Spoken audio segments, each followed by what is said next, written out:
Hello and welcome to the Ice Guys. This is the show that takes you into the world of the National Hockey League. Every game, every day, from a betting perspective. With pro sports handicappers, Ian Cameron, Alex B. Smith, and various guests from the world of hockey and sports betting. And now, here's your host, Ian Cameron.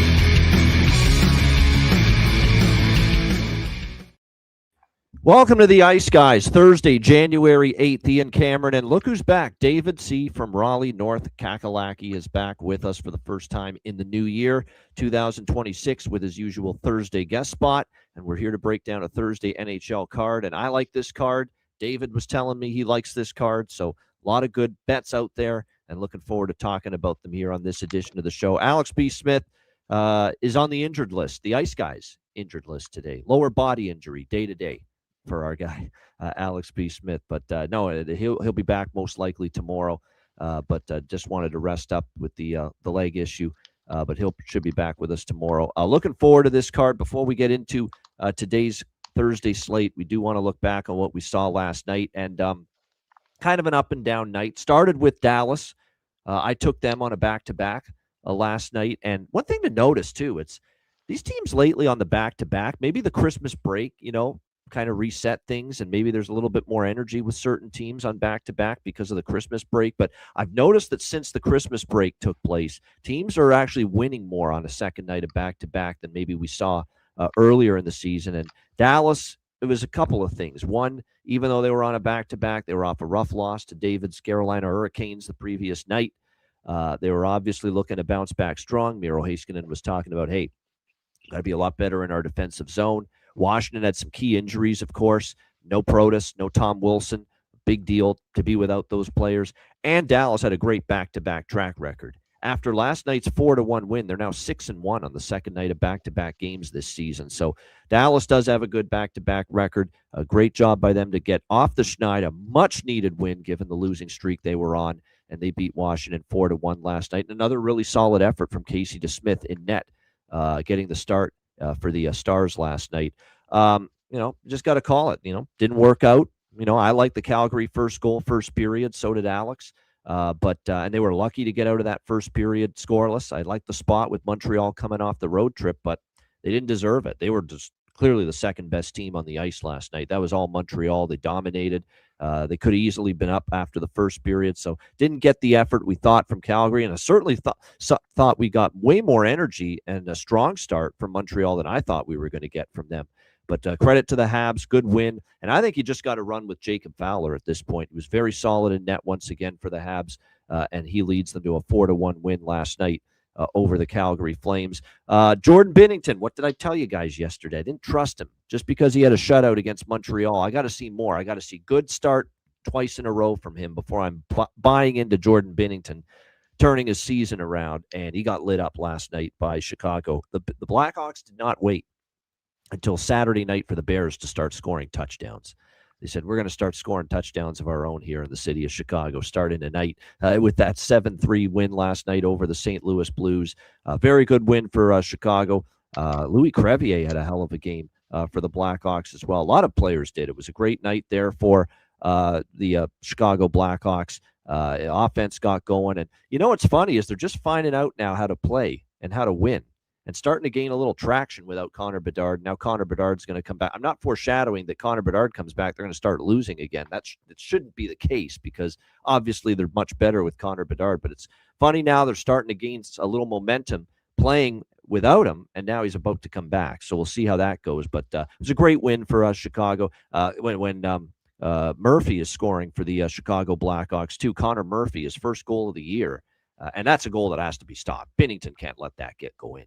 It was a terrible goal, but nevertheless, give Connor Murphy credit. First goal. It's Chicago's night in that 7-3 win over St. Louis. This was disappointing because I had the over with Ottawa, Utah, and Ottawa didn't generate a whole lot as much as I thought. Utah shut them down pretty good. 3-1 win for the Utah Mammoth. Pamelka was pretty good in net, I will say that. But again, it's not like Ottawa gives up a ton of shots, just 21 to this Utah team, but their goaltending is just really a problem right now without Linus Ullmark. You can't bank on Levi Merrilainen every night. You can't bank on either Hunter Shepard. We'll see how Mads Sogard plays. He's likely starting tonight for them against Colorado in an absolutely brutal spot.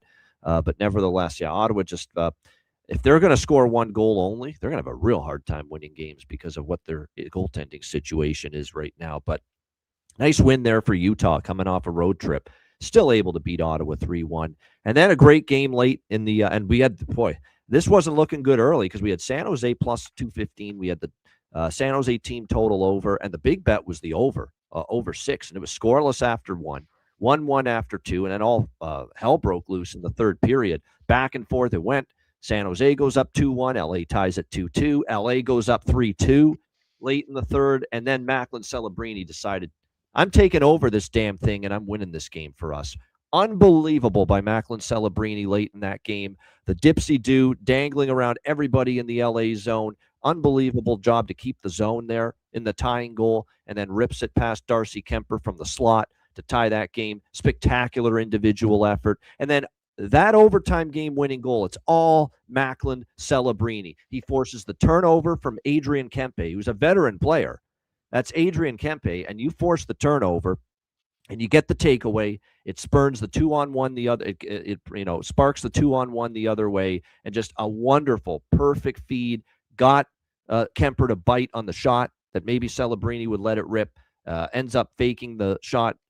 Just a beautiful dish, beautiful feed to William Eklund, and he rips it past Kemper for the overtime winner. That was not good. That was incredible 2-goal sequence back-to-back by Macklin Celebrini, scoring the game-tying goal and the effort he gave on that, and the incredible feed. And plus it was his forcing of the turnover from Kempe that started that 2-on-1 rush in overtime for the overtime game-winning goal. He's an incredible hockey player already. This is scary now to think this guy not even in his 20s yet, what he's doing in the NHL. At such a young age for this San Jose Sharks team. But like I said, great win for San Jose. So great end of the night. Great end to an up and down night that we had San Jose money line, team total over, and the full game over. Great to hit that in the late night hours. And by the way, LA, I've said this on Twitter. It's true. Nobody knows how to lose as a minus 200 or greater favorite. And nobody knows how to lose to a team on a second night of a back-to-back when you have the rest advantage like the LA Kings. And they showed it again last night. Remember, LA is the team that let Seattle snap a 17-game losing streak on a second night of back-to-back games on their watch when Seattle on a back-to-back went into LA and beat them a few weeks ago. So something about it. Don't be scared to take teams second night of back-to-back against this Kings team. And once again, they end up losing to a team with the rest disadvantage last night. But tremendous win, and it's all Macklin Celebrini willing them and pulling them to victory last night. Spectacular stuff from the kid. David, your thoughts on Wednesday? I didn't get to watch any of the games last night. Was out for some birthday things, but we ended up 3-0. Yeah, happy birthday to David. Utah. It was his birthday yesterday, so yeah. Thank you, appreciate it. Had Utah, Dallas, and the over in the Sharks, which I went to bed thinking that the over was a stone cold loser, but wake up to that 4-3 overtime win for the Sharks. So solid 3-0 last night. Didn't get to watch any of the games, but ready to go today. All right, we'll get right into Thursday. So, someone asking David specifically a question, so we might as well pop it up here. David, thoughts on Canes trading for Hellebuck? Canes want to win in the playoffs, though, don't they? Yeah, I mean, goaltending hasn't really even been our issue come playoff time. It's getting the puck in the net when it matters. I mean, we haven't scored any against Florida. We could not find net, and who better to do that than Mark Scheifele? I mean, I think there's some rumors that we're going after him. Hopefully, Bussy can be the guy in goal. I mean, he's pretty good size. He's making his case to be the guy come playoff time. So if he keeps playing well, I'm fine with not trading for anybody and just getting a better center for some center depth. Hopefully, Mark Scheifele can fit that. Yeah, there's a lot. Carolina, like Eric Tulski's going to pull the trigger on something. His name and this team is linked to a lot of different irons in the fire right now, as far as potential trades. I don't know if you've seen we're adding some waivers targets with Philip, and we're getting a little more depth. I think we're gearing up to trade a regular in the lineup or two. I have to guess it would be KK and maybe Nystrom, but but we'll see. I'm kind of excited to see what Tulsky does. Yeah, the thing is, Piotr's always hurt now, it seems, and he's not been what he was, let's say, early last year and 2 years ago. I still think he can be a pretty good goalie, but it's been a while since we've seen that version of Coach. And Freddie's just shot, and now we're at that point where it looks that way for him now. I mean, Rod Brindamore's fucking petrified out of his skin to put him in now. That's how bad it's with Freddie. Oh yeah, I know. And now with Kochetkov out for the year, Robert just said it. We got almost $15 million in cap space, which, and if you're getting some guys off the books in a trade, I mean that can open up to almost $20 million in what you could trade for. So pretty excited for that. Yeah, and by the way, I'm trying to see if we can find this here before we get into it. But the Carolina Hurricanes, who apparently can't help but find David for their promotional things on social media, I think it's time they start paying you for it, man. They find you on camera at the games. They're using your image now for saying, "Hey, buy tickets here for the next several games on this Carolina Hurricanes homestand." Where's the gratuity for you? Where's the gratuity? Yeah, they don't really want to hear what I was saying to Rant in the picture, but it was a nice picture of me looking happy. But I don't think I was probably a little more angry at that. But that was a fun game. That was the Stars game. It was a good booing fest for all right, Rant. I found it. Here it is. This is great shit right here. There we go. There he is. Look at that. Save big on the Canes playoff. I know that's got to be like the 10th time they've gotten a picture of me just in the wild. It's true. I mean, they're using that. I know you've shown up on camera on the broadcasts, on the TV broadcasts of the home games, and I know they caught an interview with you before the season started. Like, what's your prospects here with the Hurricanes? What do you think? What kind of season are they going to have? Some media people tracked you down there in the arena right before the start of the season. So this guy just can't get away from the spotlight.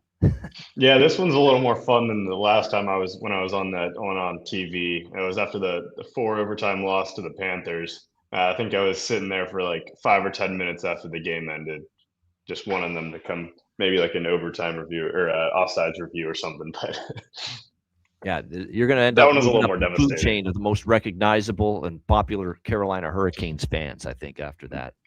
When we win the cup, I better be on the ice. I think they got to invite me on. Yeah, where's my press pass? Where's my dressing room and ice level pass? Yeah, where is it? Get on the ice. When they win that cup, I want to be on that ice there. You're right. I'm going to be there if 15 years from now. Yeah, exactly. No, that's pretty cool, but good to see that. Good to see Carolina recognized as a very, very hardcore fan. All right, let's get into the Thursday card. I'll tell you who's hardcore fans, and when they're playing well, they can be hardcore fans, and that's Buffalo Sabres fans. And right now they are playing well, and they are taking on the New York Rangers. We got Buffalo minus 125 road favorites, 6 the total here in this game tonight. I took Buffalo. It's a little better price than what's out there right now. Minus 115 for me, minus 125. Yeah, I'm on the Sabres here. It's again with the Rangers. I cashed a ticket with Utah against them earlier this week. They're allergic to winning at home. They have a hard time scoring goals at home. They're still stuck on 5-13, 5-14, I believe it is, on home ice this year. It's just a dreadful home record for this New York Rangers team. Now you're without Igor Shesterkin, so you got to throw Jonathan Quick in there night in and night out. And look, he's had a pretty solid season, but the one thing you don't want to do at this stage of Jonathan Quick's career is have to start him night in and night out.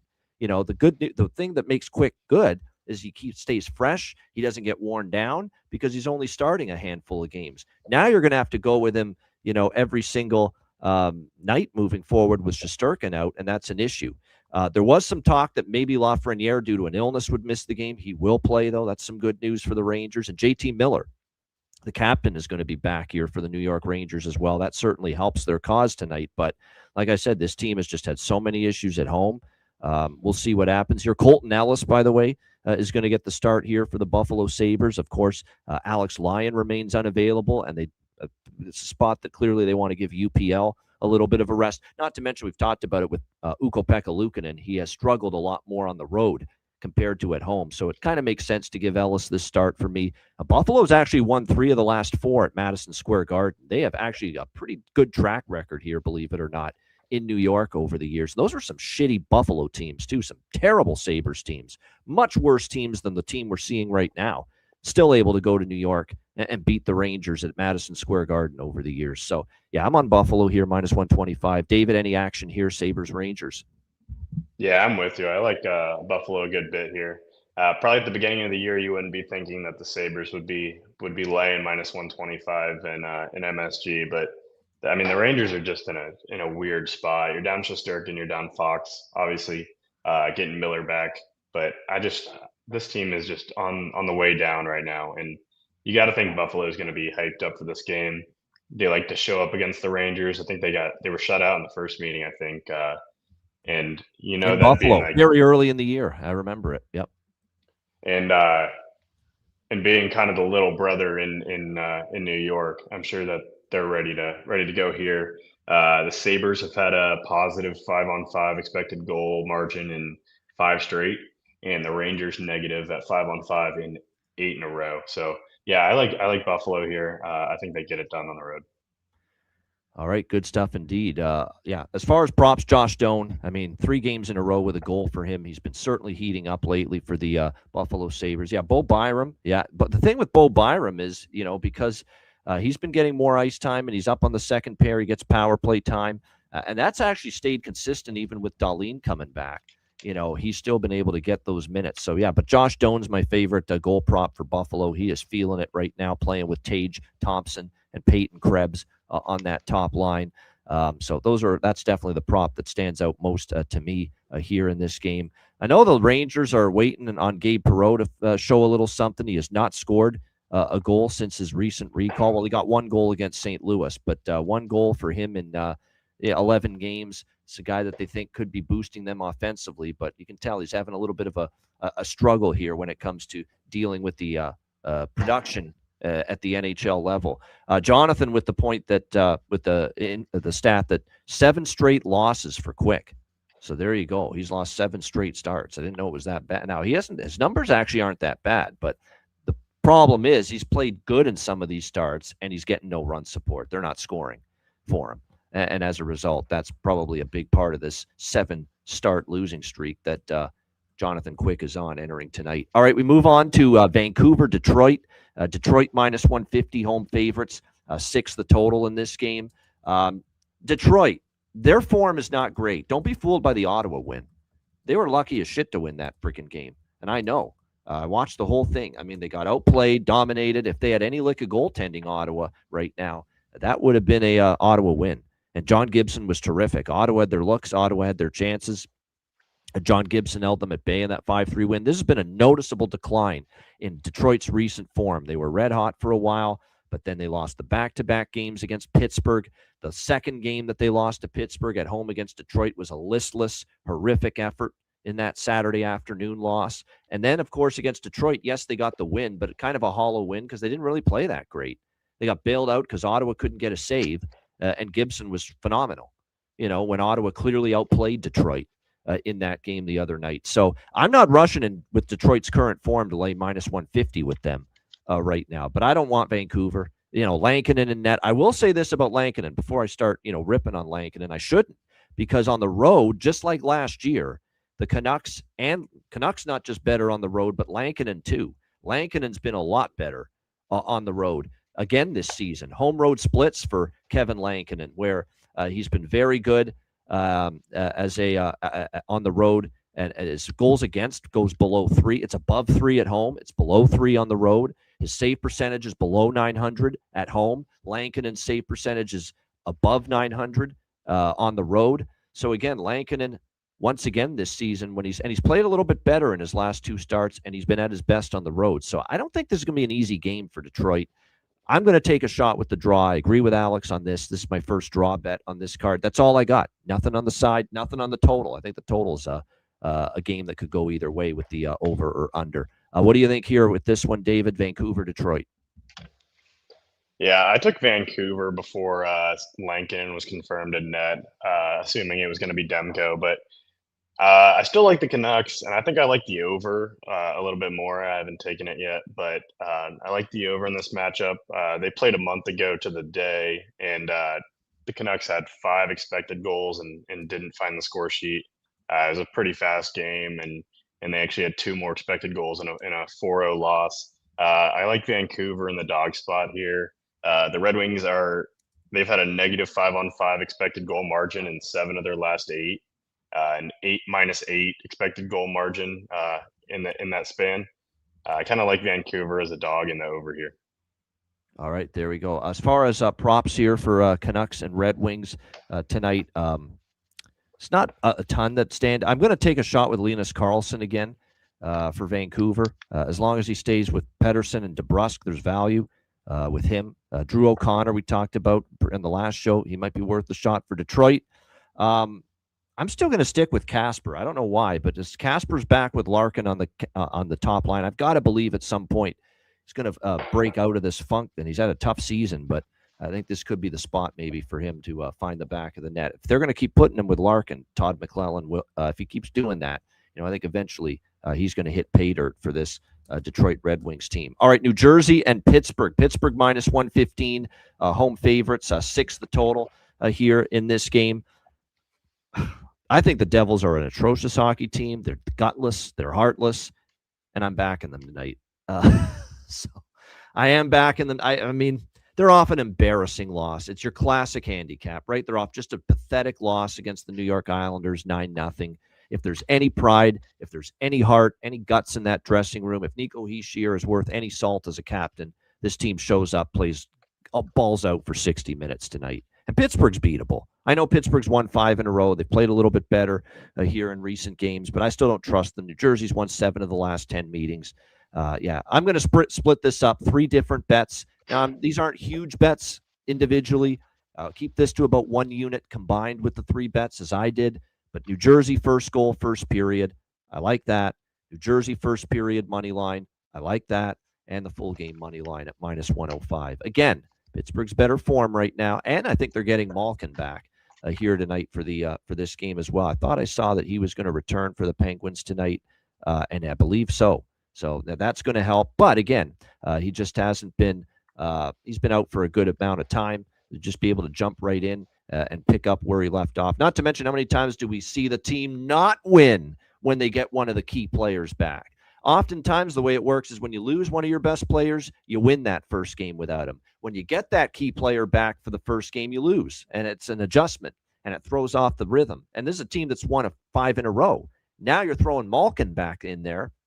It could actually screw up the rhythm, screw up the chemistry a little bit when that happens. So, yeah, I'll take the Devils here. I mean, this is just betting on a team to have some heart, some pride, some guts coming off one of their worst losses of the year. And I will say this, they have lost 2 of the 3 games off a shutout loss this year, New Jersey, but the most recent time they were blanked and shut out was against Toronto, and they bounced back and roared back to from 2-0 down to beat Columbus 3-2. The last time the Devils were off a shutout loss, I should say. So, yeah, I'm on the Devils there. Split it up between first goal, first period money line, and full game money line here.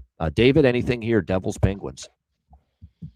Yeah, I'm ashamed to say that I had the Devils money line in that 9-0 loss, but that was actually the worst goaltender performance in versus expected goals in NHL history since it's been tracked from Markstrom. I'm not shocked by that. Everything the Islanders shot went in, it felt like.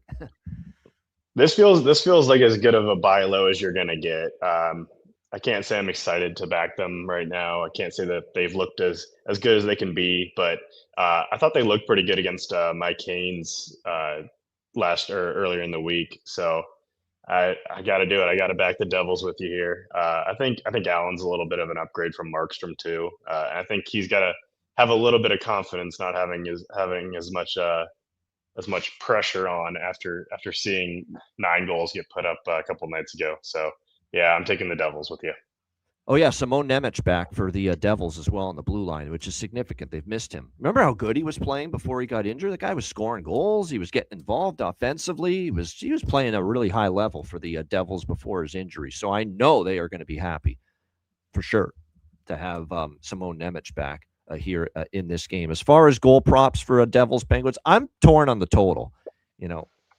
I actually think I lean under just because don't the Devils have to show up with one of their great defensive effort here tonight And believe it or not, Pittsburgh's played better defensively the last little bit. The reason why they've won 5 in a row is the goals against have gone down for the Penguins during this time. So we'll see how this one plays out. But as far as props here for this one, I'm going to go to Hischier tonight. He's the captain. You got to step up. You got to make it happen here, in my opinion, going into this game tonight for the New Jersey Devils. Mercer may be worth a look, centering the second line as well for the Devils. So those are a couple of props I'm interested in for them. If I were to look at someone on the Penguins side, maybe ride the wave with Shinikov. Shinikov, a little bump going to a new team. See if he can find the back of the net here tonight once again for the Pittsburgh Penguins, coming over in that recent trade with the Columbus Blue Jackets. All right, next up, Toronto and Philadelphia. This is actually a pretty good hockey game here. We've got Philadelphia minus 120 home favorites, 6 the total. The Flyers are playing some really good hockey, and Rick Tocchet has done one of the great coaching jobs here in the first 2-3 months of the NHL season. Philadelphia is in a playoff spot, 22-12-7. They've won 3 of their last 4, 6-4 in their last 10. They come back for a tough spot, too. 5-game road trip, come home and still beat Anaheim, albeit Anaheim's in a rough time of it right now, but still 5-2 win in that game. What stands out about the Flyers right now is look at this offense all of a sudden. Their last 10 games, this team has scored 3 goals or more in 8 of the 10. They've scored 5 goals in each of the last 2, 5+ in 3 of the last 4. This is a Flyers team that's putting the puck in the net right now, and everybody's chipping in offensively for the Philadelphia Flyers right now. Zegras has been good. We've seen Denver Barkey get his first NHL goal. Tippett, Grundstrom was on a multiple-game goal-scoring streak, and I was the beneficiary of some bargain bin special winners with Grundstrom during that time. They've got Noah Cates, has been starting to pick it up of late too offensively. It's been a collective effort from them. They're in good offensive form right now. Toronto is off one of their best games of the season, 4-1 against Florida. Great game. No Tanev, no McCabe, which I was worried about defensively in that game, which is why I like the over. But they made up for it. They played well. I'm still concerned about no Tanev and McCabe. Here's the way I see it. They've got to show it to me again on defense that they can get the job done. Because it's one thing to be without Tanev and McCabe, and everybody bought. I saw that game. Everybody was dialed in against Florida. They hate Florida's guts. Of course they would. They've knocked them out in the playoffs 2 of the last 3 years. They were ready for that hockey game, and they outplayed and they dominated Florida. And defensively, they were as good as I've seen. I have seen the Toronto Maple Leafs for many years in these spots where they're coming off one of their best games. They're coming off one of their best defensive games, and it's almost like, okay, how many times have I seen you not follow it up? How many times have I seen you play that way and not be able to play that way the next game? Too many times to count. I will dare the Leafs to show that defensive commitment, top to bottom, team-wide tonight that they did against Florida. I think there could be a little defensive intensity, emotional letdown here for Toronto tonight. I'll dare them to do it because I like over 5.5 here in this game. And it's a series history over, too. 8 of the last 10 meetings between these teams have gone over the total as well. And I don't like doing it necessarily with Vladar in net, but at the same point in time, they've been scoring Philly, and even though I like Vladar, I think I could see Toronto still chipping in some goals. They've been good offensively lately, the Leafs, even without William Nylander. They scored 4 against Florida, 3 against the Islanders, 6 against Winnipeg, 4 against Jersey. You go back further, they put 7 on the board against Ottawa, 6 against Pittsburgh. They're scoring goals right now, too, this Toronto team. So I like over 5.5. It's gone to 6 at most spots. Now, what caused it to go from 5.5 to 6 is the announcement that Dennis Hildeby is going to be in net tonight for the Toronto Maple Leafs and not Joe Woll. And I would be careful with that. Hildeby's capable, but this is not me fading the goalie announcement. This is 2 teams in good form offensively. This is the Leafs. I don't trust them to do it again defensively tonight like they did against Florida without Tanev and McCabe. Let's not forget Tanev and McCabe are their 2 best shutdown defensemen. They play on every penalty kill. I will dare the Rileys and the Carlos and the Simone Benoits and everyone on this blue line that stepped up last game against Florida, played a great shutdown game against the Panthers. Philippe Myers, who struggled at times I will dare all of these guys to do it again here because I think they were all invested in Florida that game the other night. I don't know if that emotional investment and defensive commitment is going to be there tonight nearly as much coming off a win like that, because I've seen it too much from Toronto, where you beat Florida 4-1, next game you lose like 5-4, and it's a track meet. It's happened a ton over the years with this Leafs team. We'll see if history repeats itself. David, what do you think here? Leafs. Oh, I like the draw too. Give me the draw. I think we have a chance for overtime. David, what do you think here? Leafs Flyers. Yeah, I love the Flyers here at I got -120. I think this is a tough spot for Toronto. You get that revenge win over Florida, a Florida team that was also in a tough spot after playing the Winter Classic and then playing against Colorado and beating them. So I think this is a good spot to bet the Flyers. I think they're playing their best hockey of the year so far. They've got a +8 expected goal differential their last 8, positive 5-on-5 expected goal differential in 8 of their last 9. They just dominated at the Oilers and then against the Ducks, which I don't know what that's worth right now.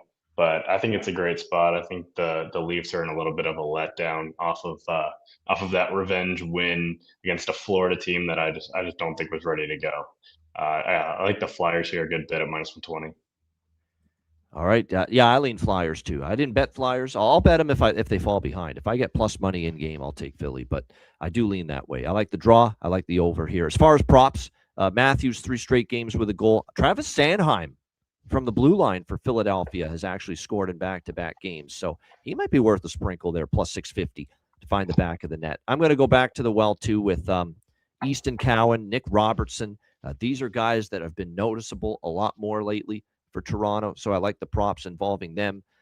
For Philadelphia, Zegras, Barkey, worth a look here. Mishkov, by the way, was questionable whether he'd suit up. He is good to go. Matvei Mishkov will play here for the Philadelphia Flyers tonight in this game, so that'll be a little bit of a boost as well here at the revenge game. Lawton, yes, why not? Lawton's been noticeable too. He's had chances. Now it's about whether he buries one of these chances. He's only scored once in the last 10 games, Jonathan, but going back to Philly now against the Flyers, plus 950, it's worth a shot. I do. I think it's worth a shot. All right, Anaheim, Carolina. Carolina -220, home favorites, 6.5 the total in this game. This is one of these games I don't think we're going to get the goalies announced till right before puck drop. Right now, it's projected to be Dostal for Anaheim. I would think Bussy for Carolina, but some sites have Freddie Anderson projected. I think it's going to be Freddie tonight. Because I think it's a former team thing, too. Rod Brindamore says, you know what? We can't have him sitting out every night, and this is the team he started his career with that he's playing against, Anaheim. Maybe that can spark some inspiration and, turn back the clock version of Freddie for a change. I got to see it before I believe it, obviously. But like I said, I think that's his thinking there. So you think it's Freddie, correct? I think so, yeah. That's what reporters were saying after practice yesterday. Yeah. Well, I already took over 6. I mean, that was one of the first bets I made overnight. And I said, I'm going to jump on this sucker now, -110, because the juice ain't going to be -110 in the morning. And sure enough, I'm seeing it up to -140 now in some spots. Some books have actually moved to 7 with this total, if you can believe it. I mean, what are you going to say? I mean, it's 9-1 for Anaheim in their last 10 games to the over. They just keep, it's like Pez dispensers, just keeps going over every game, with this Anaheim Ducks team. The defensive confidence is just totally zapped from this Anaheim team right now. Dostal hasn't been the same goalie since the injury, and he's clearly his form. He will get it back, but right now he doesn't have it. He hasn't been the same guy since the injury. And obviously, if Freddie starts, Anaheim's going to score. It's simple as that. That guy just can't keep the puck out of the net right now. You got to keep in mind, even though they got Jarvis back, which helps them both ends of the ice, still without Slavin too. And I noticed. I think Slavin's back tonight. Oh, is he? He is. Oh, is he? Wow. There we go. Let me just. Yeah, it's. Upper body is waiting on medical clearance, but sounds like he was a full participant yesterday, so he might be back. But then again, he's been out for a while. You have to remember that. It does help defensively. So it worries me maybe a slight bit for the over, but like I said, I still think it gets there. I think we get something like 5-3, 6-3 Carolina here in this game. It's kind of what I think. I think Anaheim will score because, again, Slavin being back doesn't change the fact that Freddie Anderson, who's just been a revolving door of red lights, and the goals going in, doesn't change that. But yeah, for me, over 6.5. I was actually kind of tempted by Anaheim in this spot, and I might still be with Freddie in net. And Anaheim has actually won in Carolina a couple of times over the last 4 years. But I don't know. I don't know if I will get there with that. But I'll be so tempted at plus 180 to just take that price if it's Freddie. If it's Bussy, I won't. But if it's Freddie, I'm going to have to take a shot with plus 180, even though Anaheim's on this bad losing streak, because I do think they'll score and they'll be competitive. But I like the over 6.5 for sure. That's my favorite look on this game. David, what do you think here? Ducks, Canes. Yeah, I love the over here, and the Carolina team total over 3.5 at minus 145. Got the over 6.5 at minus 125. It's up to minus 140 now. It's just moving. The Ducks have really been struggling on defense. Their last 6 games, they've given up 5, 7, 5, 4, 5, and 6. So it's been a rough go of things for them. The Canes have been playing quicker. We've been over that a bunch. We talked about that the first few times on the show. Canes are 15-8 to the over at home. Obviously, with Anderson in net, I mean, it's just indefensible, to be honest. He's always been kind of a ride the hot waves guy, and then his body language can just get so bad. And I think right now he's at the absolute bottom of his body language. Nothing really looks good. I don't think he has any self-belief, no confidence. So, yeah, I really think the Ducks are going to get a few too. I think this is going to be a fast game. The Ducks have been playing extremely quick. This is their 3rd game in 4 days as well. So I think the Canes are gonna get some good push and back and forth play against the Stars. That the top line, the first 2 lines were looking really good, moving very quickly. So yeah, I like the over a lot here. This is my favorite play of the day. That's a good find by Robert in the chat. Ryan Paling, who plays on the 4th line for Anaheim, has 3 goals in 3 games against Frederik Andersen. So something to keep in mind. Jarvis, 4 goals in 5 games against Lukas Dostal. Like I said, and that's product too. That's a great stat. 4th worst goals saved above average, above expected over the last 10 games for Dostal. And he's a good goalie. He will get back on track. But right now, you want to let him ride out this bad run he's in, and he hasn't. And it's been since he came back from the injury. That's what you trace it back to, 100%. So, but that being said, if Freddie Anderson's in, I'm locking in some kind of bet on plus 180 here. I have to at that price against Freddie. But I like the over more than anything here in this. A prop I like a lot too. I like Svechnikov over 2.5 shots on goal. He's getting a ton of looks, especially on the line with Ehlers and Aho, 2 guys that like passing it more than shooting it. You can tell they're trying to get Svech a lot of looks. So yeah, I like the over 2.5 shots on goal. I think it's minus 135. As far as props here for this game, Beckett Seneca on the top line. Like I said, he's been pretty good lately for the Ducks. For Carolina, and by the way, I think there's another one. Oh, yeah, Alex Killorn for Anaheim suddenly. Back-to-back games with a goal, the veteran for the Ducks, former Tampa Bay Lightning player, of course. Alex Killorn back-to-back games with a goal for them. He stepped up of late. And Logan Stankoven is 2 games in a row with a goal now for him, for Carolina, and you get him in that, north of plus 300 range. Logan Stankoven to me might be a good player prop for the Carolina side here going into this game tonight. Jackson Blake, his dad actually had a connection to Anaheim at one point. Maybe that gets Jackson Blake on the scoreboard tonight, possibly. We'll see, but kind of lean in that direction. It might be worth a look. All right, Calgary, Boston. Boston minus 130, home favorites, 6.5 the total in this game. When Korpisalo and Cooley were confirmed, it's backup versus backup. I'm part of the deluge that pushed this total up to 6.5. I got in on it at 6.5 now as soon as Korpisalo was announced in. And it is going to be Devin Cooley here for Calgary on the second night of back-to-back games after losing in Montreal last night. Now, keep in mind with Cooley, red-hot start to the season for him. Hasn't been as good lately. 4 goals allowed to Nashville, got the hook. 4 goals allowed to Detroit.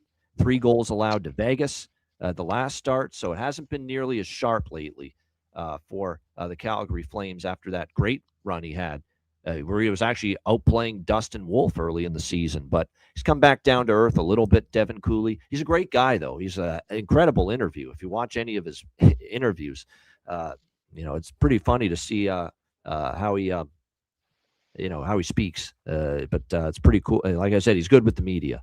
There's no doubt. And Korpisalo's too inconsistent. And actually, both of these teams have not been very good defensively of late. Now, Boston had not been good offensively, but they started to get the goals flowing a little bit at the end of that road trip. So I like the over still, 6.5. What I would do is you could take it pregame 6.5 small, wait maybe to see if you can get a 5.5. Maybe we'll get a scoreless start in the first 7-8 minutes, and you'll be able to get a live 5.5 with the total. That's an option for you as well. I'm on the draw too. I think this could be a spot where we see overtime, East versus West matchup, but nothing on the money line. I'd rather bet against these two teams in this spot. Boston's off a long West Coast trip. I don't want Boston in this spot, but I don't want Calgary with Devin Cooley, who's declined a bit in recent outings on a back-to-back, after playing in Montreal last night. So these are two teams, if they were not playing each other, I'd really be wanting and eager to bet against both of them. But unfortunately, they're playing each other. What do you think here, David? Calgary, Boston? Yeah, I got the over at 6 also. The second that Korpisalo was confirmed. He's a pretty sizable downgrade right now, I think, from Swayman. He's sitting at a minus 0.6 goal saved above expected per 60. I think it's a pretty good downgrade. Bruins are playing some faster hockey right now too. They've got 9 expected goals per game over their last 3. So I like the over 6. I'd be a little hesitant to take it at 6.5, but I'm good to go with the 6. All right, good stuff there. Just quickly on as far as the props are concerned for this game, Oliver Kapanen. Sorry, that's Montreal. You clicked the wrong game. That's Florida. That's the next game we're talking about, Florida, Montreal. But this game, Farabee for the Calgary Flames might be worth a shot here as far as a goal prop too going into this. I'm looking at the lines right now for Calgary. You've got Klapka up with Kadri and Huberdeau. Nothing really stands out as far as they're concerned. Boston, there is one that stands out. Marat Husnudinov is up with Elias Lindholm and David Pastrnak tonight. I love the opportunity to be able to take Marat Husnudinov here in this game for the Boston Bruins. This is a guy that's chipped in goals previously when given an opportunity with Pastrnak on that top line, and you can get plus 625 with Marat Husnudinov on the top line with Lindholm and Pastrnak tonight for the Boston Bruins. So I think it's well worth a look. His goal prop tonight up on that top line for the Bruins. All right, Florida, Montreal. We've got Florida minus 115 road favorites, 6 the total in this game. Montreal has owned this series, and we've talked about this just the last time they played each other in Florida just a week ago. We talked about how Montreal's dominated this team, and not many teams can say that against the Florida Panthers. And then Montreal, that game, came back from a 2-0 deficit to beat the Florida Panthers 3-2, and I was on Montreal in that game, so I was very happy about that. So it's now 6 wins in a row for the Montreal Canadiens over the Florida Panthers. The concern, though, here with this game for me, though, is I will not bet Florida here. And I don't want to go against Montreal's 6-game win streak against Florida. They've owned this team. They're playing well. And Florida's got injuries right now. Brad Marchand's already been ruled out. He got injured and left the game against Toronto. That's a concern. You're still without Kulikov and Jones on the back end as well for this Florida Panthers team. Like I said, very much a banged-up team. But they're coming off one of the worst games they've played all year against Toronto. Paul Maurice with the great quote. He is a quote machine, Paul Maurice, and he had another great one after the game. He said, "We started slow, and then we got even slower." about the Panthers and Leafs performance the other night. He's right.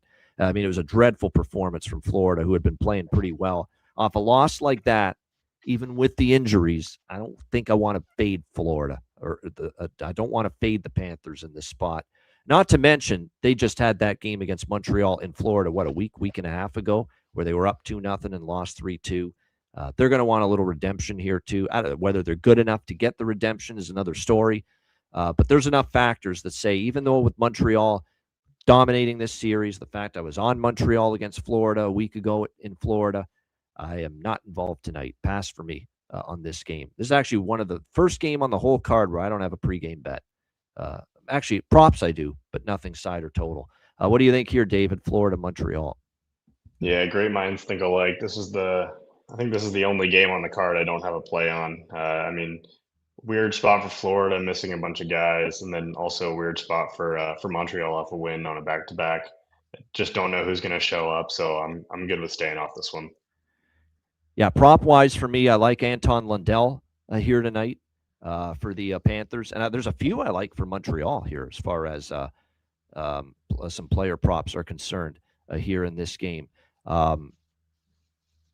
Yeah, don't trust Caesars for NHL injury info, man. That's the first thing I thought when I saw that, Colt. Marchand is playing according to Caesars. Yet Caesars not the right source for that stuff. It's not. You're going to get bad info, I think, half the time from a place like that. But nevertheless, as far as goal props here for this game, Oliver Kapanen, 2 straight games with a goal for Montreal. Lane Hudson, 2 straight games with a goal for Montreal, and you can get plus 700. Tessier. One thing to point out with Alexander Tessier, who scored last night against Calgary, he's up with Suzuki and Caulfield right now for Montreal. So there is definite value, I think, for Tessier right now up on that top line for the Montreal Canadiens. So those are a couple of props I got my eye on there. All right, all Canadian matchup, Edmonton, Winnipeg. We've got Edmonton minus 115, road favorites. The total here at 6 across the board. I said it. I'm going to be committed to it. You know, that when at the moment Jari went out, I said with this tandem of Connor Ingram and Calvin Pickard, I think tonight it's going to be Calvin Pickard in net for the Oilers, and it should be because he actually played well against Winnipeg. 3-1 win for the Oilers against Winnipeg in Winnipeg just recently, and Pickard started that game. But I will dare him to, like I said, show it again this time that he can play that well. But Winnipeg's a mess. And even in games they play halfway decent, like Toronto, like Ottawa, like Vegas, the last game where it looks like they're finally going to snap the losing streak and win, they piss it away and find ways to lose in gut-wrenching, soul-sucking fashion. It's happened over and over again to this Winnipeg team. That's a brutal loss against Vegas. You're up 3-2 late in the third. Vegas isn't playing great right now, and you spit the bit. They tie it late, and then they win it in overtime. This is just, to me, a cheap price. There you go. For a team, as Essay says in the chat there, 3-19 in their last 22 games. And you can bet against them at minus 110, minus 115. So I'm on the Oilers here. I'm on the over as well. I said I would bet overs with Edmonton until the goalie situation gets rectified. And right now, Ingram and Pickard doesn't cut the mustard for me. It doesn't. And not to mention, here we go again with Hellebuck. Hellebuck's been ordinary. Hellebuck's been average since he's been back. And you're seeing this Winnipeg team defensively really struggling with confidence right now. Winnipeg has allowed 14 goals in the last 3 games combined. So I said I'm going to start mechanical bet, Edmonton overs until they get the goaltending, at least until they get Jari. And I'm not saying Jari is fucking Grant Fuhr. He's not in his prime, but I'm saying he is still, I think, a little step up, a little cut above the Ingrams and the Pickards of the world right now for Edmonton. So I'm on the overs in these Edmonton games. I cashed one with Nashville, Edmonton the other night. I'm on it again here tonight. Another Oilers over along with Oilers money line. What do you think here, David? Edmonton, Winnipeg. Yeah, I swear we didn't rehearse this, but I got Edmonton in the over again also. The Oilers, since winter break, they're averaging 8 expected goals per game. They've upped the tempo a little bit. Obviously, Winnipeg's just in a bit of a free fall. We talked about it a couple months ago. 27th in expected goal share of 5-on-5. It's kind of just waiting for the floor to fall out. I didn't really think it was gonna fall out this hard, especially with Hellebuck back. He hasn't really been quite as good. You wonder if they weren't struggling so badly, if he would even be out there. So, yeah, the Oilers plus 10 expected goal margin in their last 8 games. They're starting to up the tempo. Their offense is getting going. So I like them and the over. Got to automatically just bet against the Jets right now. They're in free fall. There's just nothing can go right. They're losing overtime games. They're blowing leads. Nothing can go right. Just got to keep it rolling. Take the Oilers and the over. One of my bargain bin specials comes from this game. I will tease it like Alex likes to do. He'll always say, "Oh, my bargain bin comes from this game," or one of them. One of them comes from this game for me. I will mention it, obviously, a little bit later in the show. Just a little tease for later on, but it definitely comes from this game. All right, Islanders Predators. We've got the Predator Nashville minus 120 home favorites, 5.5 the total here in this game. My first thought, again, I hate to be repetitive with the overleans, but my first thought was leaning that way here. But, when you come off scoring 9 goals in the last game and you only scored those goals on a handful of shots, sometimes it makes me worry that now the well dries up a little bit as far as the goals here for the Islanders. We'll see. I lean that way, though, still over 5.5 here because it is Riddick. I'm surprised by this.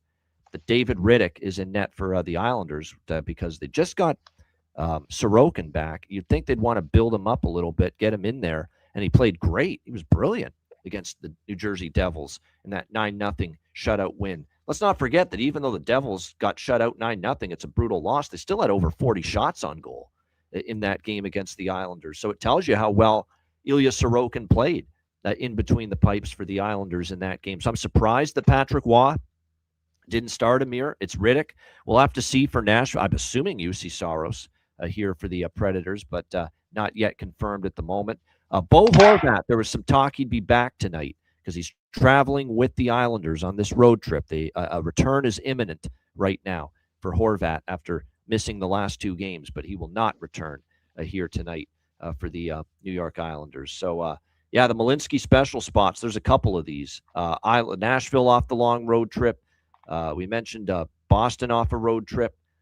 I just don't know if I love the spot. I definitely think Islanders first period, first goal, Calgary first period, first goal make a lot of sense. I probably will bet those small. I don't love them, though, because Calgary, even though it's a negative Boston spot off the long road trip, it's Calgary on a back-to-back with a backup goalie. That's why I'm going to keep it small. Calgary first goal, first period. If I were to bet Islanders first goal, first period here, yes, it's a negative spot off a long road trip for Nashville, but Islanders are just feeling their oats after a 9-0 shutout win. If there's ever a spot where you're flat out of the gate, it could be for a team off a 9-0 shutout win. So keep that in mind. But that does give me confidence with the Islander look, though, first goal, first period, because I am interested in that Nashville, according to JD, has given up the first goal in 7 straight games. But like I said, I think that's enough. I think for me to take a shot here at the Islander first goal, first period look here in this game. We all miss Dave Malinsky, Terry Ray Vegas, 100%. Just awful. We lost him too soon. One of the great people in the sports betting industry, knowledgeable, beyond insightful. Still missed all these years later. I think it's been, 10 years almost, 9 or 10 years since he passed away. It's crazy it's been that long. But,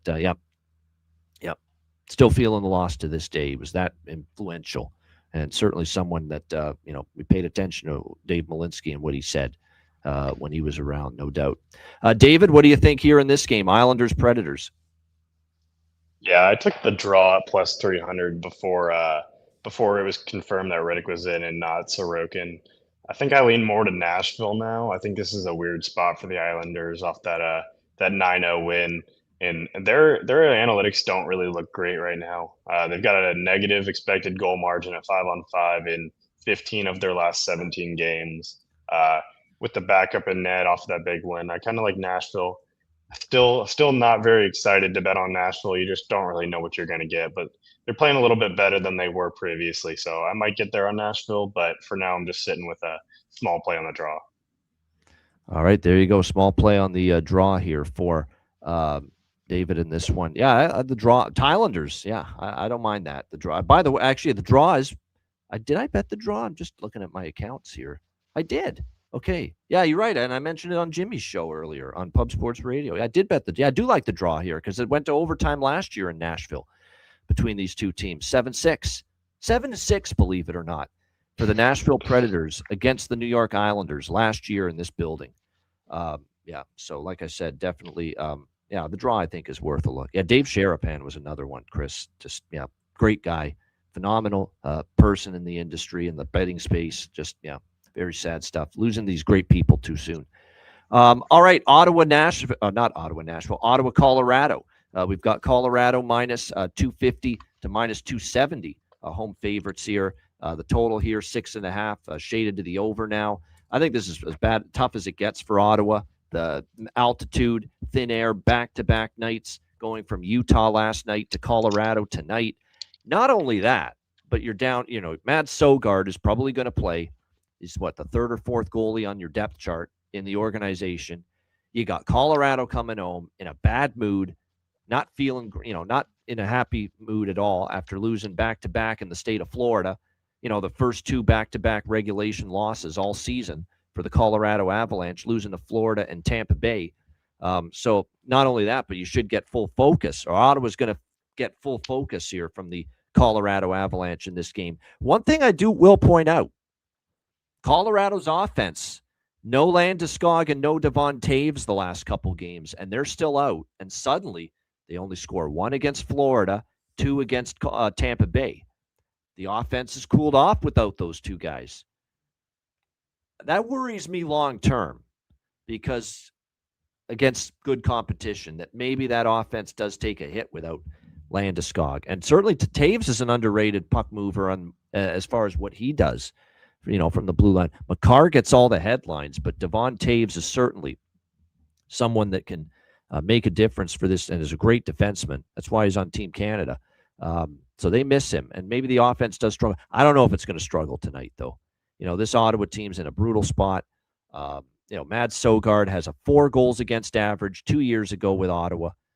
Last year, he has a 5 goals against average in 2 starts with the Ottawa Senators. So his numbers are pretty dreadful at the NHL level, Sogard, when he's gotten the ability to start in net. Not to mention his AHL numbers with Belleville this year aren't that great. He's got a 3 goals against average, 8-something save percentage. That's not great from the American Hockey League level. So I think this could be one of those belt-to-ass spots maybe for the Colorado Avalanche tonight.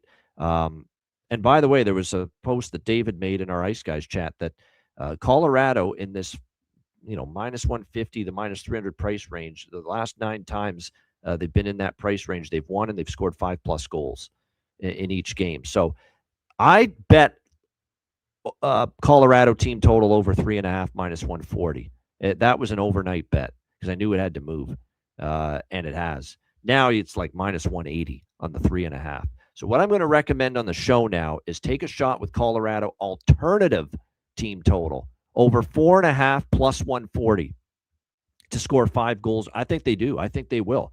This to me has the 5-3, 6-3, 7-3, 7-2 potential written all over it here in this game. I think so. I think they'll light up Ottawa. This is where they bust out of their offensive funk off 2 losses in a row back home. So I like Colorado alternative team total over. I'm on over by Fecta here. Over 1.5 first period. Over 6.5 full game, even though the juice. Now I got 6 overnight, 6.5. I like it still. No problem taking over 6.5 minus 130 here either. I think I'm going to sprinkle once again too, Jonathan. This has cooled off a little bit, but we've talked about this trend that was rolling for a long time.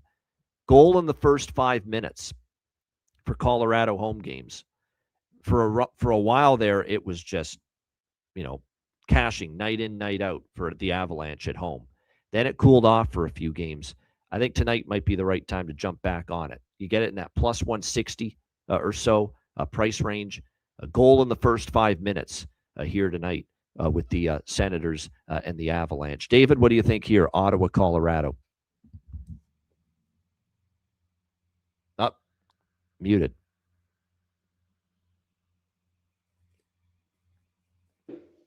There you go. I think you're good now. Right. There you go. I'm with you over here. It's a weird spot for Ottawa on a back-to-back in elevation against Colorado team off 2 straight losses. You got to think that this is a good get-right spot for Colorado and put some goals on Sogard. They scored, like you said, they scored 5 or more in 9 straight against teams off back-to-backs. The fast play style and elevation is obviously not a great combination for opposing teams. I like the team total over 3.5 too, but I don't know if I can get there at the minus 170 price it's at now. But I like the over 6.5 at minus 125. Good stuff. Yeah, I'm just verifying the price for goal in the first 5 minutes at FanDuel, but normally it's in that plus 160 range. Only plus 144 here. That's because, it's a 6.5 juice total, but still pretty good price. Plus 144. Bet Rivers says Addison about them having the best prices, and he is the master of the gift and the gift, both of them. Whether it's goal in first 5, goal in first 10, nobody's on top of that market in the Ice Guys community like Addison. If he is mentioning where the best price is with that first 5 minutes, it's probably right on top of that. So let me just see if I can. Period 1. Here we go. We'll find it right here now. Let me just see. All right. While you're looking for that, a prop I like in that one is Martin Necas over 2.5 shots on goal. First game without Landeskog, he had 10 shot attempts at Tampa. He's 22 minutes a game the last 3, and he's had 3 or more in 5 in a row at home. Yeah. There we go. Oh, time intervals. There we go. Goal. Oh, there we go. Oh, there we go. Total goals, time intervals. There we go. Time intervals, total goals, first 5 minutes, plus 170. Oh, geez, you got Bet Rivers. Is a much better price. There you go. Yeah. Plus 170 for that Ottawa, Colorado for goal in the first 5 minutes at Bet Rivers. Yeah, that's where all. And I have an account there too, so I don't bet there as much, but I'm gonna bet that one there. Line shopping and having multiple books, man. I'm telling you, if you're gonna do this daily, gotta have it. Gotta have the multiple books, in order to get the best numbers you possibly can. Yeah, as far as props go, David mentioned the Necas look. As far as goal props for me, I would probably look at Brock Nelson's feeling it. Here's one. Parker Kelly used to be with the Senators. He's with Colorado now. Plus 900 for him to score. A little revenge or the former team angle there with Parker Kelly of the Colorado Avalanche. So might sprinkle on that, even though he plays down the lineup in the fourth line. So keep an eye on that. Yoel Kiviranta, Landeskog out. Oh, we got one of our favorite names going back in the lineup. Ivan. Will he score a goal? Here tonight for the Colorado Avalanche. He's been called up from the American Hockey League. But Ivan to score a goal if you're interested. So that might be something to look at. Like I said, Nelson, Olofsson, talked about how he's moved up the lineup a bit. And for Ottawa, like I said, Ridley, Gregg, Zetterlund, and Cousins. There's value because of where they're positioned. All right, next up, we've got 2 games left. Minnesota, Seattle. It is Minnesota minus 150 road favorites, 5.5, 6 the total here in this game. Seattle's feeling it right now, but I don't know. I think it's a good kind of bounce back spot for the Wild here tonight. Volsted's confirmed in net. It's Grubauer for Seattle. And here's the thing with Grubauer. We have not seen him play well the last couple of years. But suddenly in these last few, he's on a 4-start streak of 1 goal allowed. I don't know where the hell this came from. But Grubauer has been just insanely good, which worries me because I'm riding this Minnesota over trend in this game. 7-0 to the over on the road since Quinn Hughes was acquired. 9-3 to the over overall in 12 games since Quinn Hughes arrived. 7-0 to the over. So I'm on the over. I got 5.5 minus, and there are still 5.5s. Minus 134 at FanDuel, minus 135 at DraftKings. So I'm going to take Minnesota, Seattle over 5.5. And, I always hate Seattle overs, but right now Seattle's scoring. They found some offense finally. 3 straight overs. They're putting the puck in the net right now. That's a good sign. I don't trust this run of, excellence for Philip Grubauer to continue. I don't expect it to continue indefinitely. So I'm on this over 5.5. Again, it's 7 straight road game overs for the Minnesota Wild since they got Quinn Hughes. So I'm on this over 5.5. I like Minnesota in this spot, but I'm going to take my chances to get a better price on them in game. I don't want to bet them pregame at minus 150. What do you think here, David? Wild, Kraken. Yeah, I'm with you on the over here too. Both these teams are playing a lot faster since the break. Last 5 games, the Kraken have a 8.1 expected goals per game rate, and the Wild are at 8.5. Grubauer's been a lot better this year so far than he was in the past, but it's kind of hard to expect that to keep going after the last few years he's had. Kind of betting on a little bit of regression here. Obviously, the Wild are playing a little bit faster with Hughes in the lineup. winning on the road, it's 9-3 to the over with them in. They're playing faster, so that's not just by chance. Yeah, I like the over 5.5 at -134.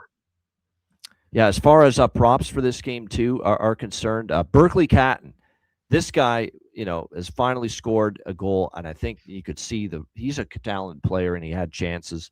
So this could be one of these deals where you buy in on someone, really starting to find his confidence again. We'll see if he can keep it rolling here. Of course, Ellie Tolvanen didn't play last game, and they still scored 7 goals. Eberle did and scored a goal. He's a game-time decision, so they could be without Jordan Eberle. That would be a bit of a loss here for Seattle on this, but there we go. Ryan's stat was great. You're right, about 1-14 as an underdog, Seattle, after scoring 6 or more. And I don't think they've scored 6 or more in the history of the franchise very often. But 15 times over the years. So it may be a no Eberle here tonight for the Seattle Kraken here tonight in this game. But yeah, I could only look at Minnesota here. Bounce back spot. I'm kind of sour on Minnesota for losing twice to the Kings. How do you do that? But I think, I just don't like the price, though, -150. I would have liked a better price before backing Minnesota. What I will do is I will take a shot with, what I will do is the one bet I will make pregame on Minnesota is Minnesota first goal, first period, and a puck line in the first period split. You can get Minnesota first period puck line +150, -0.5, +150 first period. A little bit on the first goal, first period as well for the Wild. I will look in that direction as opposed to the full game money line with the Minnesota, because I do think it sets up pretty decently for them to bounce back. All right, last game for this Thursday card: Columbus and Vegas. Golden Knights -160, home favorites, 6.5 the total in this one. I'm just waiting on who's in net for Columbus. That's what this boils down to, because for me, this is going to be dependent on that. Right now, it's Jet.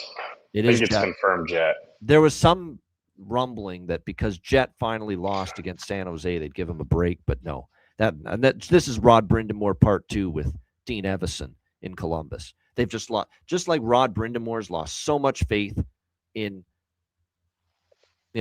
Freddie Anderson. Dean Evison's lost complete faith in Elvis Merzlikins. Can't even put him in anymore. So yeah, Jet Greaves is in net for Columbus. Vegas does have Carter Hart. Okay, I know what I'm moving on. Give me the Jackets here, +140. I think they're live. Vegas, I don't trust Vegas. Vegas snapped their losing streak, and everyone's going to look at that and say, well, they finally got a win. Things are back on track right now with the Golden Knights, right? Wrong.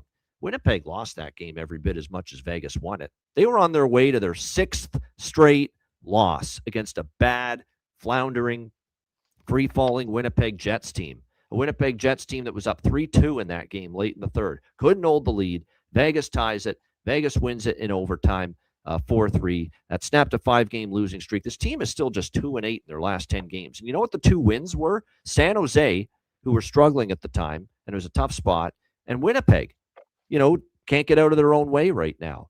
They've lost to Chicago. They've lost to St. Louis. They've lost to Nashville. They've lost to Minnesota, Colorado, Edmonton, Calgary, New Jersey.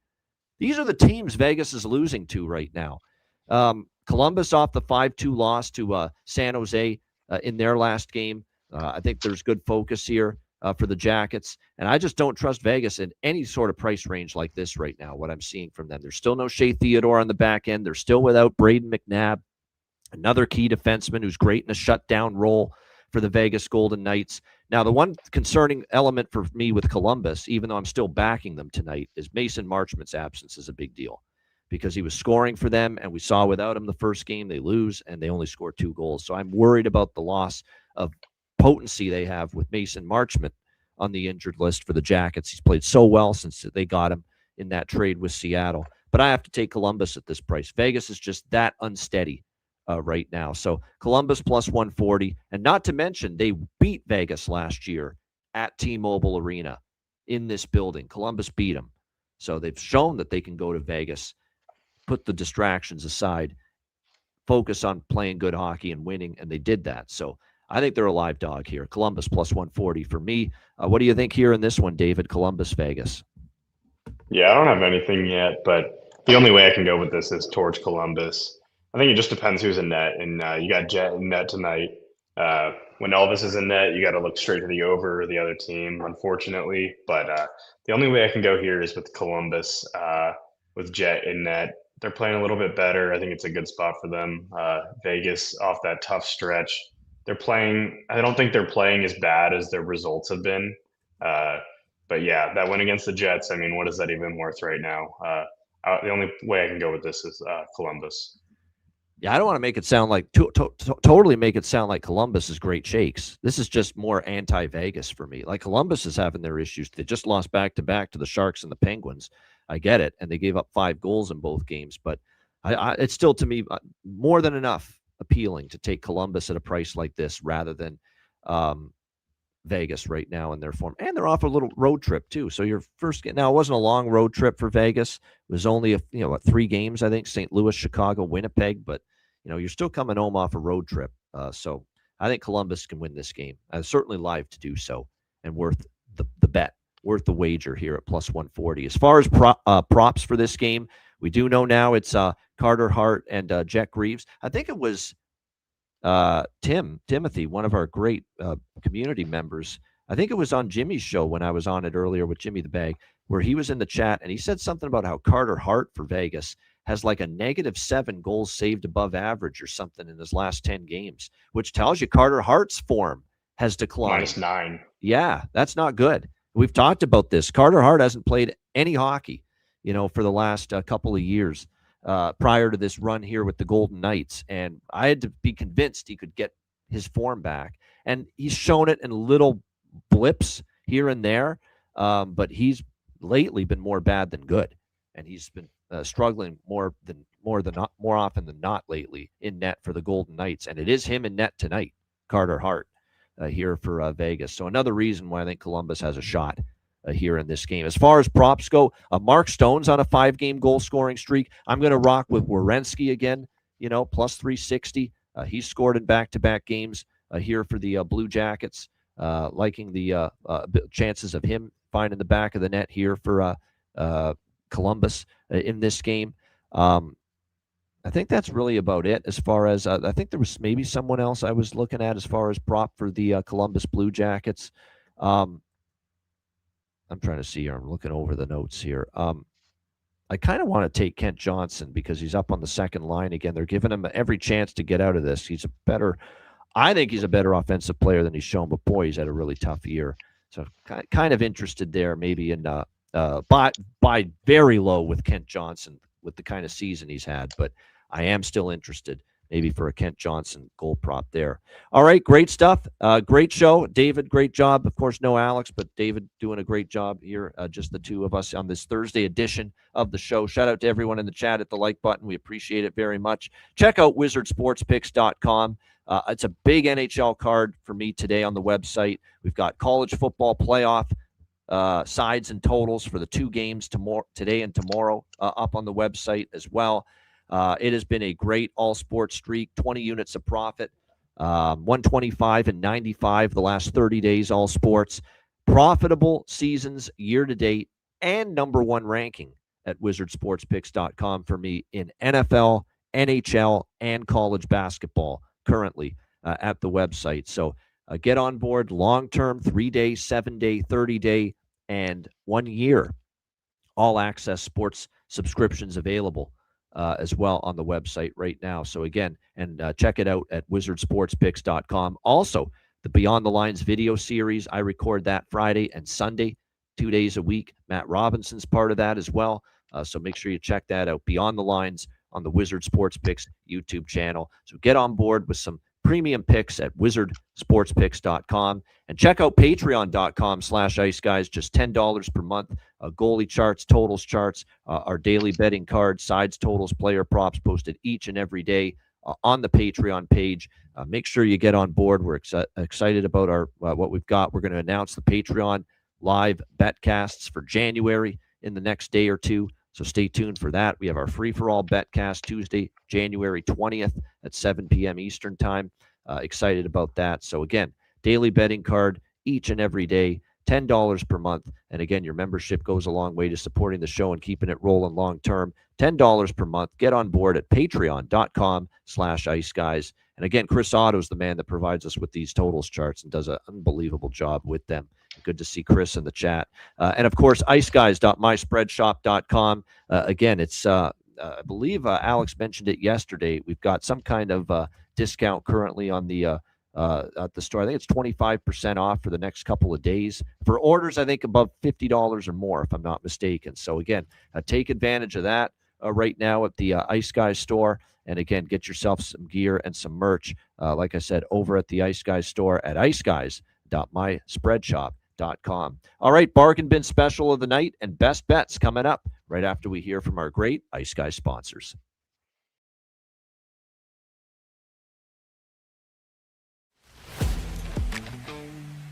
Wizard Sports Picks, featuring the finest handicappers in the universe. Sharp insights, trusted picks, and relentless results. We strive to help you become consistent winners. This is Wizard Sports Picks.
Where the kings and queens shop.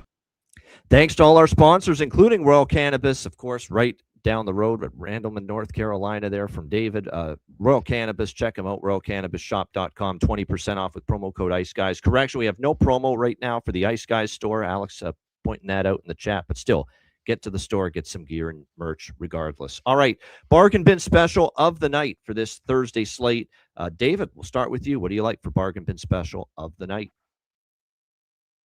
Yeah, not to get greedy, but I got a few that I like tonight. I like Martin Necas, five or more shots on goal at plus 650, 10 shots on goal or 10 shot attempts at Tampa in the first game without Landeskog, 22 minutes per game in his last three, and he's hit over three in his last five at home. I think it's a good spot for Colorado moving quickly against Ottawa team that's on the second night of a back-to-back in altitude.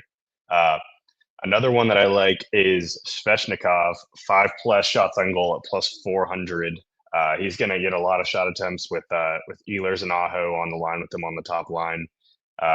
They're two guys that are going to be looking for passes, and he's obviously been pushed into more of a shooting role, which he's always been. But I think Rod wants to get him a lot of looks now that he's starting to find his groove.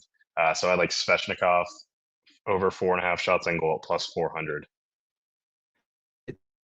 Good stuff indeed. All right, bargain bin special of the night for me here on this Thursday slate. There's some good choices tonight. There always is, when you're talking about a big card like this.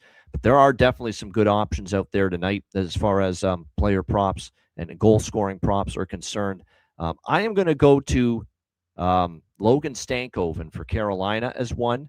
Heating up, scored against his old team the other night for the Carolina Hurricanes against the Dallas Stars. So Logan Stankoven, Carolina plus 350 is the best price out there for him. So Logan Stankoven, Carolina plus 350 for my first bargain bin special of the night. My second bargain bin special of the night, I mentioned this would be from the Edmonton-Winnipeg game. He came back into the lineup. He's been out for a while. And wouldn't you know it, he scored in his first game back for the Edmonton Oilers against the Nashville Predators.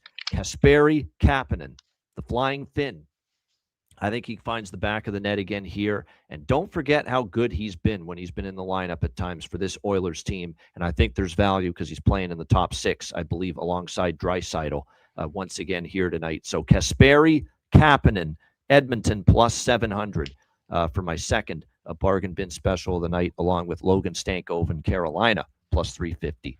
All right, best bets. David, what do you got for best bet? Yeah, I gotta go with my Canes and Ducks over 6.5. I'm gonna be there tonight, so hopefully I'll bring some good juju. I like the over 6.5 and the team total on the Hurricanes over 3.5 at -145. It looks like Anderson's in net tonight. I think this is a great spot for a fast game. The overs are 15-8 in Carolina this year. Anderson -10 goal save above expected in 17 starts. Awful body language. I think they're going to keep scoring on him. Just no confidence from Anderson in net. Should be noted, Thursday games are 70 and 50 to the over this year. I don't know if that's really by chance, considering that Sundays are hitting overs at about 25%. So I think that there's a thing about taking overs on Thursdays. I think there's a little bit more energy in the arena. Yeah, I'm good with taking the Hurricanes team total over 3.5 and the over 6.5 in that game. There you go. A dual best bet. Team total, Carolina, and that full game over 6.5 for David with best bet. I'm going to go to Ottawa, Colorado, over 6.5, -125 is the best price out. Actually, -130 right now. I like this bet.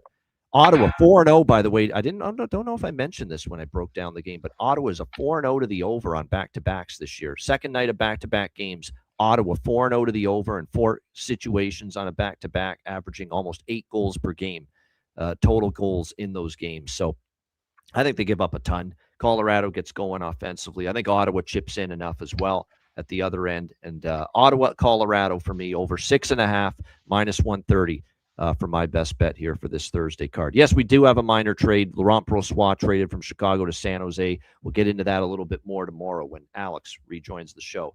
David, great work as always. Thanks to everyone for joining us. Hit the like button on the way out. A reminder, the Ice Guys is live 7 days a week, Monday to Friday, 2 p.m. Eastern, Saturday and Sunday, noon Eastern. If you can't watch the show live, download the Ice Guys podcast in audio form on all major podcast platforms. For David C., I'm Ian Cameron. Have a great Thursday night. Enjoy the games and good luck. And we will be back tomorrow on Friday, 2 p.m. Eastern for another edition of the Ice Guys.